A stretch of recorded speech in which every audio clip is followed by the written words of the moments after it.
Sri Ganeshaya Namaha. O Rukmini Vara, Jai to you. O God residing on the bank of Chandrabhaga, please bless this Daskanu. You are the King of Kings. Everything is in your hands. Then why are you ignoring me? Let your kind grace destroy all my sins and worries, and make the mind cheerful to sing in your praise. If it is not done, unnecessary blame will come to you. Great men should avoid such blame.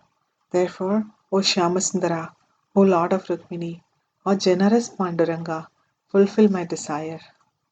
After the Nirvan of Sri Gajanan Maharaj, people started saying that there was nothing left now at Shegaon except some dust. The sea without water and a flower tree without flowers lose their importance. So they thought it useless to visit Shegaon, as it is meaningless to offer flowers at the temple without God in it. So said many people, but they were wrong. The invisible divine life flame of Sri Gajanan Maharaj is still there at Shegaon. Though Sri Dhyaneshwar Maharaj attained Samadhi long back on the bank of Indrayani, he did meet many of his devotees at that place. Similarly, Sri Gajanan Maharaj gives darshan to those who believe his existence at Shegaon. The following incidents will prove it. There was one Sri Ganpat Kothade, a great devotee of Sri Maharaj. He was the agent of Shigaon branch of Rayali Company. It was his daily routine to go to the Samadhi of Sri Maharaj in the evening and sit there in meditation for some time. Once, while sitting there, he wished that on Vijayadashmi day he should perform Abhisheka to Sri Maharaj and feed some Brahmins. Accordingly, he made all arrangements and sent sufficient ration and grocery to the mutt. His wife did not like it and said, "Oh, sir, why are you doing this? It's a waste of money. Tomorrow being Vijayadashmi, you should in fact purchase some new clothes for our children. All the spending on Abhisheka and Brahmins is not good. We have got our own children to feed, and I don't have a gram of ornaments to wear. Does it befit a family man? You're supposed to save some money for the family and our future." Ganapat Rao did not like this sort of advice from his wife, that he treated divine truth or Paramarth supreme than domestic life.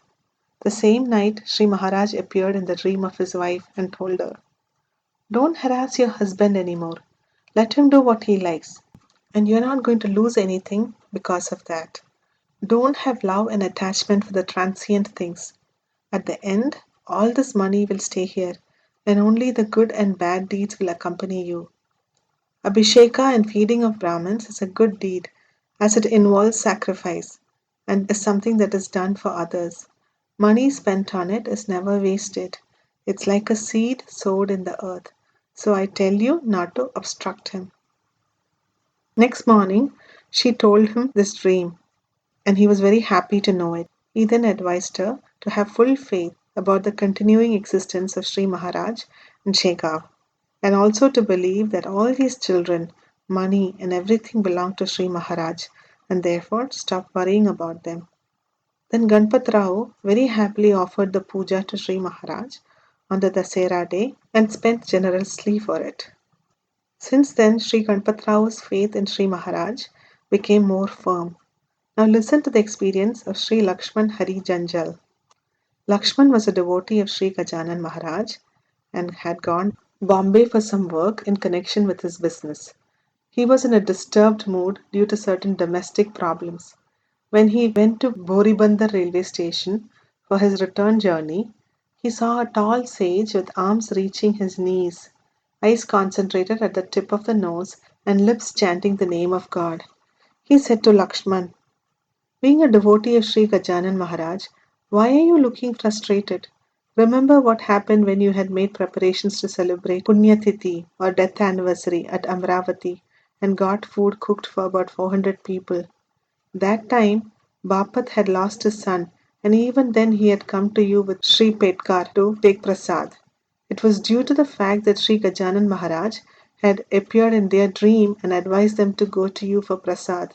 Have you forgotten all this?" All these references by the sage confused Lakshman, and he was wondering as to who this man could be. Lakshman respectfully bowed before that sage, who suddenly disappeared there and then. He returned home, assumed his normal behavior, and started celebrating Punyatithi every year. Sri Maharaj had met Avadut Jairam Khedkar at Rahit Sahit village in the dress of a sage. Madhav Marthan Joshi, a government revenue officer, once came to Kalam Kasur village for land survey. It was Thursday, and being a devotee of Sri Gajanan Maharaj, felt like going in the evening for darshan. He therefore told his peon, Qutbuddin, to get ready the bullock cart for going to Shega. Qutbuddin most humbly told him that the weather was cloudy and the Mun river was getting flooded with muddy water. Ignoring his request, Joshi got in the cart and asked Qutbuddin to drive to Shega. The cart entered the river and suddenly the water rushed in it before they could cross over. Storm accompanied by lightning started and the Mun river got flooded. Pouring of heavy rains and the storm uprooted the farmers' huts. Qutbuddin got frightened and said that in such conditions their death was certain. Joshi too got scared and started praying to Sri Maharaj to save them from the calamity. With folded hands he said, O Gajanana, kindly save us. Nobody except you can save us now. It is said in the Puranas that a sage had saved a sinking ship with his hand. You too are a great saint. Kindly come and save us from this flood. When water entered the cart, the bullocks too got frightened. Joshi told the peon to leave the reins and pray to Sri Maharaj for help. Then they said to Sri Maharaj, O all powerful Maharaj, our lives are in your hands. Do as you like. Saying so, the reins of the bullocks were thrown away and both of them closed their eyes. Then a miracle happened. The cart safely crossed the river and was seen standing on the other shore of it. Looking at that, both were happy to experience the authority of Sri Maharaj. They were thus saved from the flooded river. Joshi reached Shegaon at night, prostrated before the Samadhi of Sri Maharaj, and attended the evening procession. Next day, Joshi offered a lot of charity and gave some money to Sri Badabhau for feeding Brahmins as per his vow. Since Joshi had an urgent work to attend, he also left Shegaon soon. Yadav Ganesh Subedar was a cotton broker at Hingni. Once he suffered a loss of rupees 10,000 in his business, which affected his health very badly. He tried his best to re-establish and recover the loss but failed. During that period, he went to his friend Asirkar at Wardha. At that time, a beggar came to Asirkar's house for some alms. He was dressed like a Marathi man with a big stick in his hand and a dirty cap on the head. He was trembling like an old man. Looking at him, Asirkar got annoyed and asked him to go and beg at the door of the house. The beggar, ignoring his words, entered the house and sat beside Yadav Subedar. Give me some alms. Saying so, the beggar held a bowl before Yadav. He wondered at the obstinacy of the beggar and looked at him closely. He appeared like Sri Gajanan Maharaj of Shegaon, with the same lustre in his eyes and with the same speaking style. The only difference was that this man was continuously shaking due to some disease. Face too was like Sri Maharaj, and Subedar thought, how can he be Sri Gajanan Maharaj, who has taken Samadhi so long ago? Whatever it may be, I should give him some money, treating him to be Sri Gajanan Maharaj.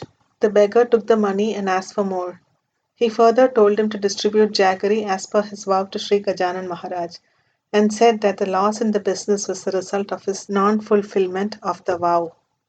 Yadav gave him some more money, but the beggar again asked for more, so he gave him more money. At that time, Asirkar went inside the house for some work, and Yadav was left alone with the beggar, who said, why do you have doubts about Sri Gajanan Maharaj?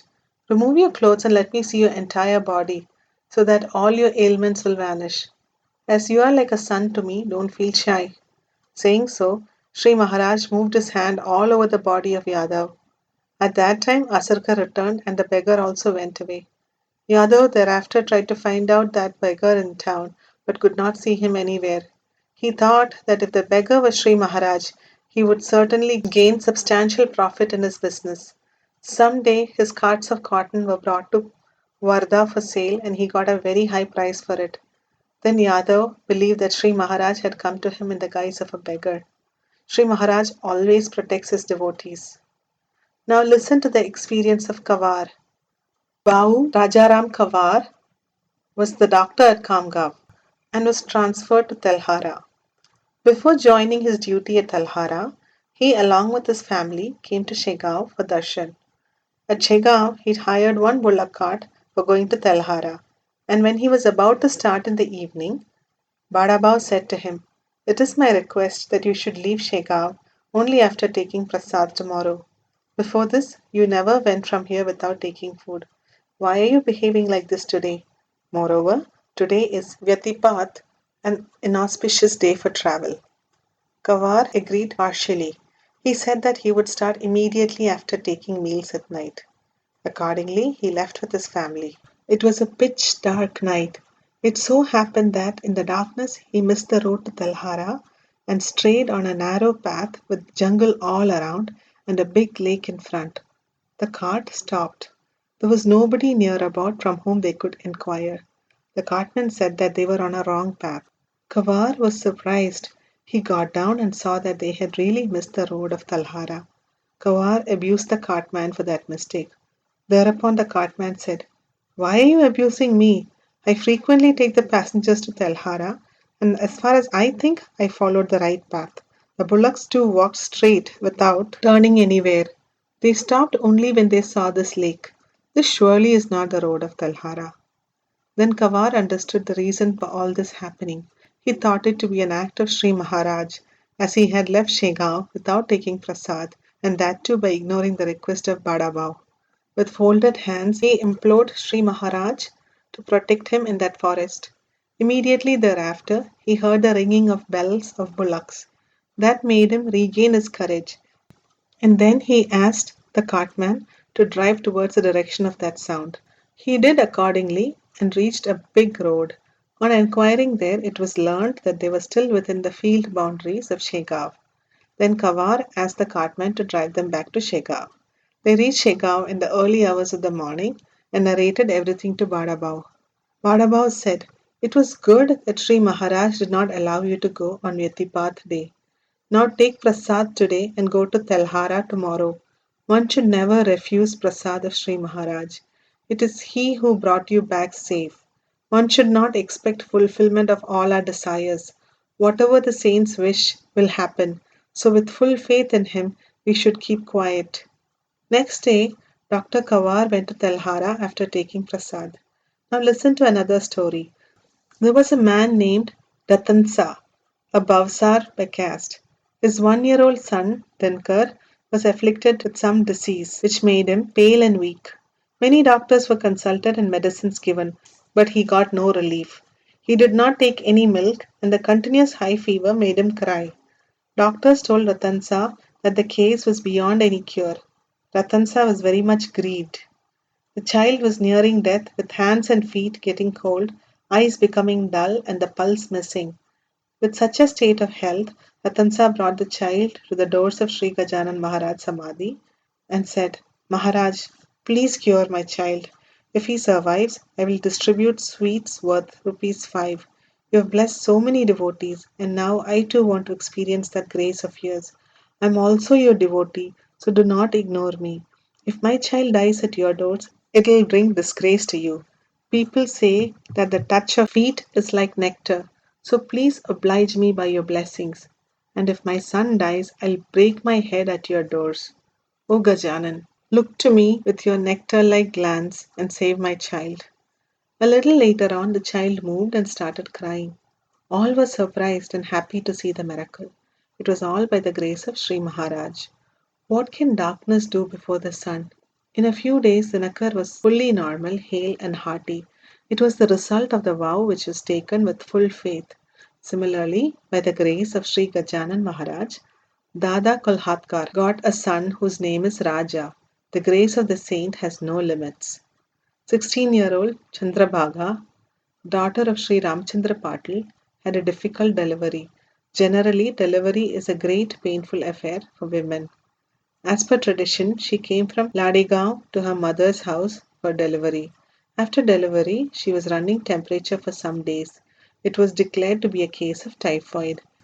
Many doctors treated her fever, but the fever did not come down. She was therefore taken to Akola for better treatment. Every doctor diagnosed her illness differently, and there was no unanimity in their opinion. Tired of the treatment without any result, Patil decided to surrender to Sri Maharaj for her treatment.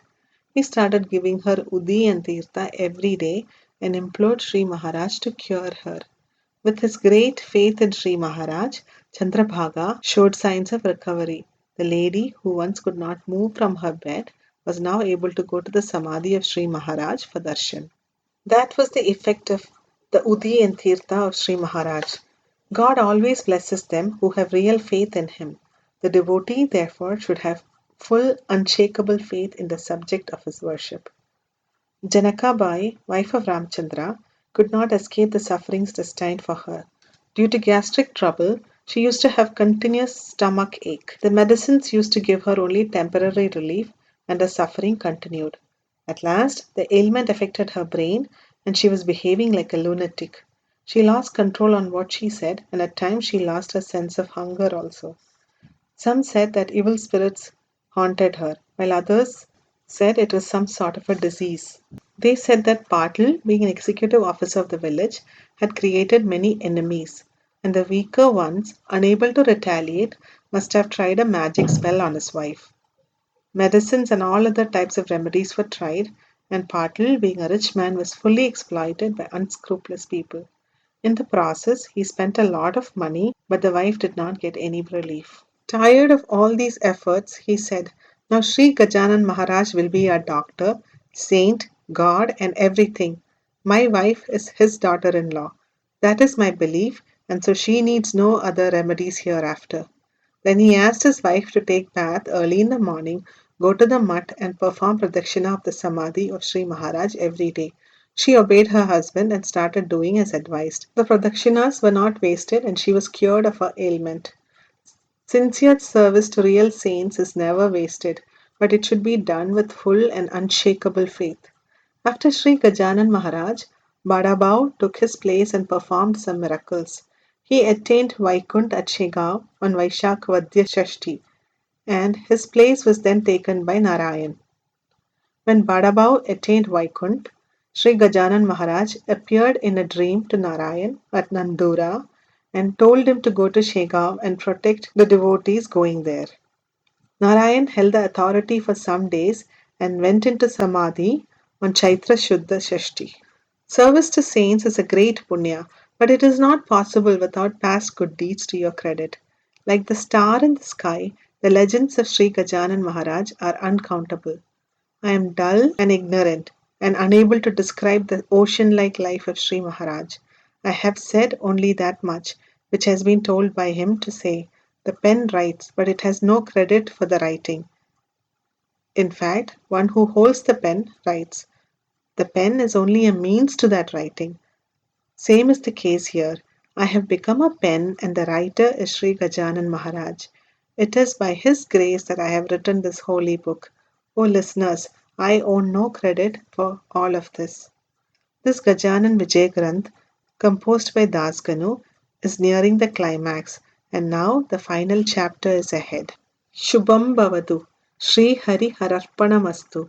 Here is the end of chapter 20.